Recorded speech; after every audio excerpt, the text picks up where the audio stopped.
We're all in business for a reason. The problem that so many small business owners have is they go in 10 million different directions, not really sure which way to go.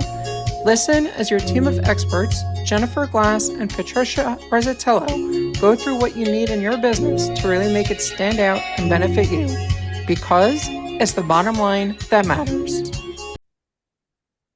Hello and welcome to another episode of It's the Bottom Line That Matters podcast, where we are dedicated to your success. If this is the first time you're checking us out, thank you so much for listening. If you're a returning listener, thank you so much for continuing to stick with Patricia and me as we try and help you get the results that you are ultimately looking for. And I have to also throw out, thank you for making us also the #2 direct response marketing podcast out there, according to Million Podcasts. So thank you. And we're really thrilled we are a #2 show. So spread the word, help us get to #1. That would be really, really cool of you. So thank you. For those of you that have been listening to our show in the last couple of weeks, you've been hearing us talk about how to use national marketing. Anything, or not even national only, but big scale marketing efforts in a really hyper localized manner to help you with whatever kind of local business you have, whether it's a retail shop, a coffee shop, an accounting firm, an electrician, a plumber, whatever it is that you've got local.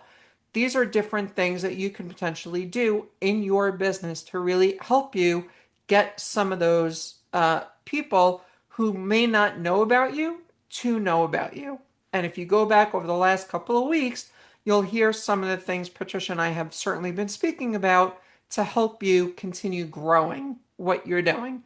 But today we're going to be focusing on using short form video and contests to help you grow your business. So Patricia, before we start going into short form video, let me ask you, when you think about short form video, other than TikTok kind of ideas, what do you think of when it comes to short form video or YouTube shorts, of course? Yeah. Uh, I think that there are people out there that do it way, way better than I do. That said,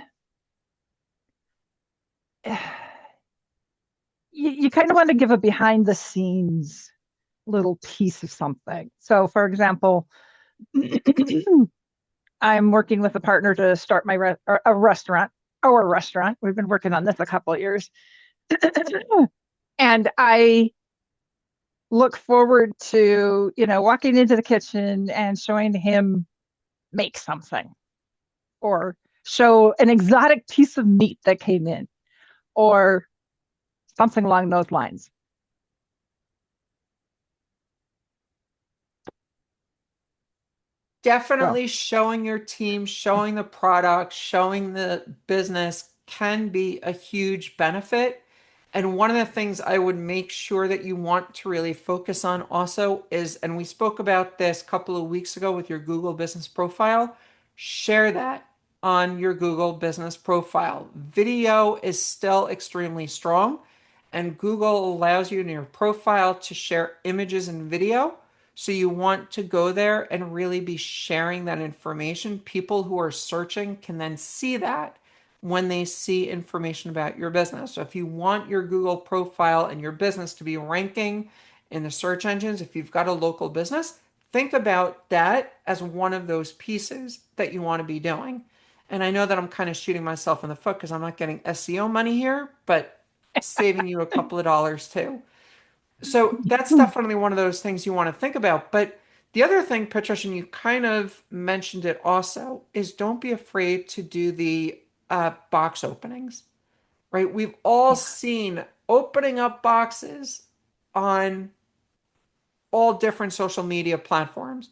Just yesterday, I saw somebody opening it up, and it's his brand new book, but he's leading it with mystery box received. Like, I don't know what we just got. And he sits there and he's got his thing to open up the box. I think it was a letter opener he was using. And he opens it up and he's super careful as how he's opening up the sides and the top. And then he opens it up, he looks in, ooh, and then he pulls out his book and he says, dropping in a couple of days. Go here to Yeah. order it now. And it's one of those things you can certainly be doing that, not only if it's your thing, but also if it is something that you receive from one of your partners, one of your friends, one of the things that you're trying to really attract in terms of what you're getting. As an example, Patricia and I both love using the Fathom note taker in our Zoom meetings. Now, one of the things, and I recently got from Fathom, I got a brand new water bottle and a lot of different swag that came with it. And that water bottle and the space stickers and things along those lines that I received is another way that I can be putting things out there. And by the way, Fathom, thank you. And if you'd like to sponsor, just let me know. But when we're thinking about, though, what we're doing in our business, it really comes down to how are you using that video to really attract people to want to know more about you? Are they going to say, this person is so darn boring, I'm not even interested? Or are they going to say, you know what, that looks really super yummy? Like Patricia was saying, that new piece of meat or the new cut of meat that they just got, or that steak that looks absolutely delicious as it's coming to the table. All of those different things, it makes you think, ooh, I really want that. And that is a way that you can certainly be growing from there. So, Patricia, let me ask you before we move on from short form video, and I kind of monopolized a lot of that time there, but what else do you think of when we talk about video? Well, I've been doing live streams recently on Facebook. Um, and this is not a new activity for me. It's something I haven't done in a while, but what I do with that, and I'll get back to our short form, is I sit down and I plan out the topics. I plan out the notes, everything. So I am not off the cuff. And yes, you can probably tell that I'm reading, but I try my hardest to not. Anyway, authenticity is really important these days, especially these days with all of the AI bots that one can have. Feed it a script and it makes you look gorgeous and perfect and all of this stuff. I find it's very important for people to know I'm authentic. My husband and I were discussing this. He said, I watched your videos. And I'm like, and you know that they're not AI because no AI would screw up that badly. But my point is authenticity in your video. That's what we're looking for is authenticity. You mess up, that's great. Let's see the mess up and how you fix it, maybe. The other thing that I would suggest is do this on a schedule. Yes, there's going to be stuff that comes up spur of the moment and you grab it and you just do it. And that's great. But you also got to plan stuff. Okay, chef, we're going to sit down and we're going to do a steak. We're going to look at how you cut this thing up and how you do all the pieces to it. We got that piece of meat coming in tomorrow, so we're gonna shoot that. We got a limousine coming in next week. We're gonna shoot that. We're gonna shoot as much of that as we possibly can because that is really cool. That kind of a thing. Uh, Absolutely, like you said, and you make it how is it going to be cool? interesting. It's part of your story. How is it going to be cool? Well, it's not a modern car. I'm thinking something along the lines of okay, I watch far too much Hogan's Heroes, but I really love the staff cars that they have for that show. Big old 40s suckers. I mean, anybody can get in a limousine. How many people get picked up in a limousine that is, a 1939 something or other? Hardly anybody does. That's going to make your business stand out. And that's also the kind of thing that you want to document. Here's where we found it.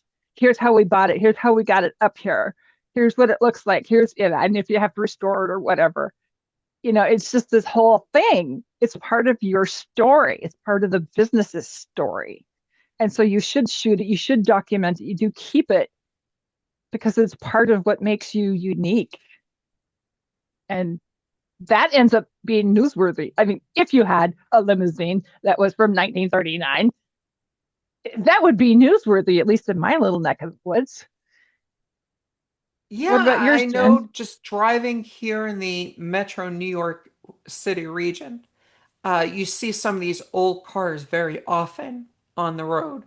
Yeah. And just as an aside, in the town where I live, there's a gas station that actually has two or three of these really old cars sitting in its parking lot.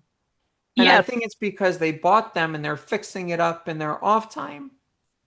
And, But in the these meantime, it's cars are an definitely, interest, yeah, and it kind of turns you into a little bit of a landmark because who has an old absolutely. timey car sitting in their lot? Nobody does. Absolutely. And that's the whole idea, right? Yeah. You use video to attract people to want to come to you. Now, Yeah. Patricia, the other thing that we said we were going to be speaking about today was contests. Yes. So let's talk about how you can use contests to really drive more interest in the business. Well, contest has to be relevant to you and to the people that you are hoping to attract. Um, I don't have any examples, but if it's not relevant to them and it's not really relevant to you, it kind of ends up being kind of a, well, they're just doing this to do something, right? And it's not as interesting and therefore not as engaging and not as, dare I say the word, viral. They're not going to talk about it to their friends. They're not going to, you got to make it interesting. Right. So let me For, ask you though, if you think about the contest, I understand the what's interesting factor because people, you want them to actually participate, right?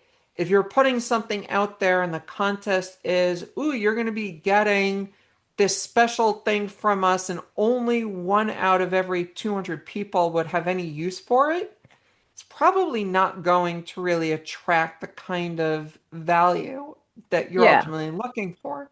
But yeah. on the other hand, if what you're putting out there, let's just say as an example, and this is something that I did actually get, um, and it's not a contest necessarily in that regard, but I'm going to throw it out there all the same. Have a conversation with us, and we're going to give you lunch. And how do they do that? They send you a gift card to a sandwich shop. Years ago, I got a couple of these $5 gift cards back when a certain sandwich shop was offering the $5 sandwiches. Now, for me personally, these were completely worthless because I can't even eat that stuff. But that's Yeah. besides the point. The fact is, they were doing that. Now, I've done that also by sending coffee and tea packets to people. I said, let me buy you a coffee. And so, what I do is I take from a certain major coffee retailer, they sell those little packets that you can put into hot water, put one or two on an index card and a tea bag onto the card, and send it out to the people that I'm speaking with. Now I bought you a coffee. And if you don't drink coffee, you still at least got the tea. You've got the water, right? So Yeah. there's ways that you can still do that, kind of where Patricia was going with some of those ideas. Yeah. Yeah. Yeah. I remember that promotion. I remember when people were doing that. Still doing it. I don't do it as often Yeah. because there's not that many people that I've been speaking with at the moment like that, but I've certainly, though, been doing it. Hmm. And it really sets you apart because most people are not doing that. I mean, think about it. The envelope that first of all hits your actual desk. right?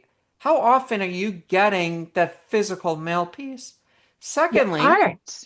it feels weird, right? It's It's not like dimensional. straight It's three letter dimensional. in there. And so there's something different.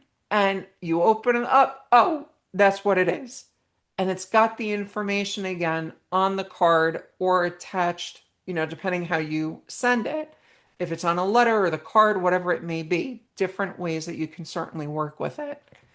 So, Patricia, let's go back though to contest because we really went far off from that for a second here. We did. We But did. We if did. we're thinking about contests, though, what else do you think would potentially make sense for us to be thinking about so that our friends listening to our conversation have more of an idea what else we can be doing with contests?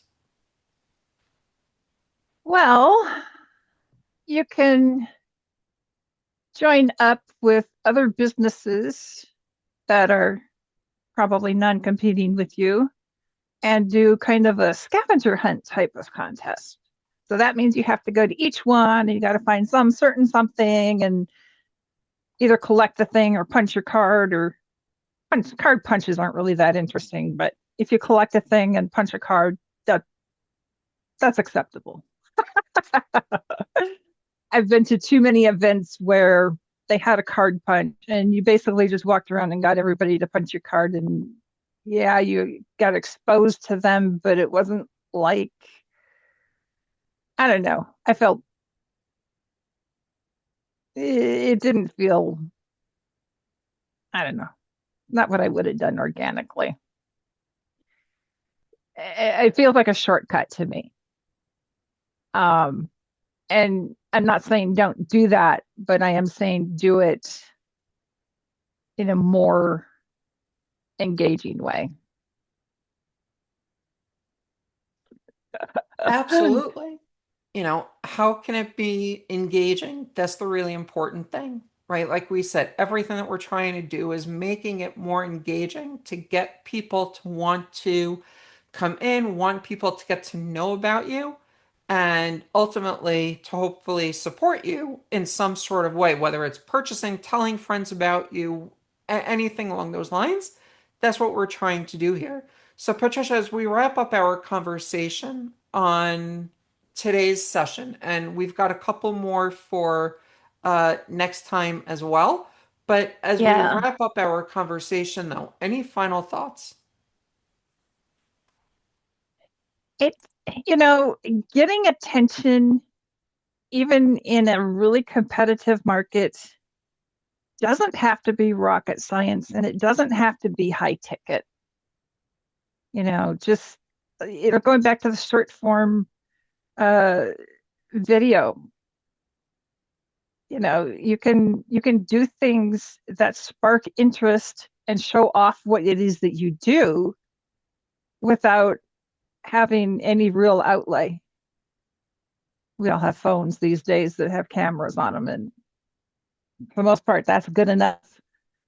So, yeah, it doesn't have to be high ticket. It just has to be unique and creative and relevant. Absolutely. So, as you're thinking about what it is you are going to be doing, I want you to think how is it that you're going to be making things relevant? How are you going to make them engaging? And how are you going to make people want to know more about you?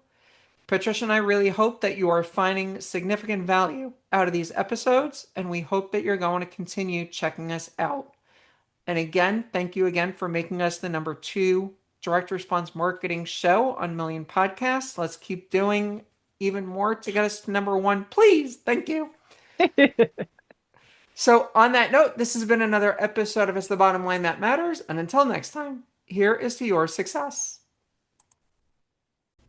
Thanks so much for listening to another amazing episode of It's the Bottom Line That Matters podcast. We're all about helping the small business community grow and reaching as many people as we can. And the algorithms on the podcast programs love reviews. So if you loved what you just heard, consider leaving us a review. And even if you don't, I'm sure you already did, but consider sharing our episodes and our podcast with your friends and colleagues. Sharing is caring, and here's to your success. Thanks so much, and have a wonderful day. It's the bottom line that matters.